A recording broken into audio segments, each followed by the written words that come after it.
একটা ছোট্ট গ্রামের পাশে নদীর ধারে একটা কুঁড়ে ঘর। সেখানে থাকতো সাদা কাপড় পরা এক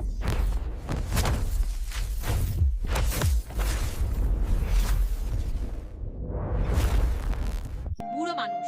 সবাই তাকে অবহেলা করত, কিন্তু সে প্রতিদিন ভোরে নদীর ধারে যেত, চুপচাপ পানির দিকে তাকিয়ে থাকতো। একদিন কুয়াশা ভেজা সকালে হঠাৎ তার পায়ের নিচে কিছু একটা ঝলমল করে উঠল।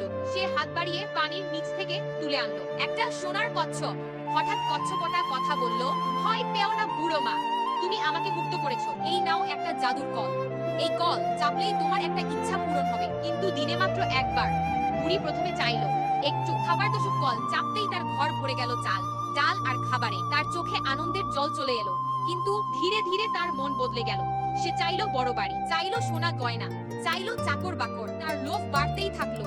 একদিন সে নদীর ধারে দাঁড়িয়ে চিৎকার করে বলল, আমাকে এই গ্রামের রানী বানাও। সে কল চাপতেই আকাশ কালো হয়ে গেল, বজ্রপাত শুরু হলো, সোনার কচ্ছপ আবার ভেসে উঠল। প্রয়োজন হলো আশীর্বাদ, কিন্তু লোভ হলো অভিশাপ। হঠাৎ সব অদৃশ্য হয়ে গেল। বুড়ি আবার সেই পুরনো কুঁড়ে ঘরের সামনে দাঁড়িয়ে রইল, হাতে আর কোনো কল নেই।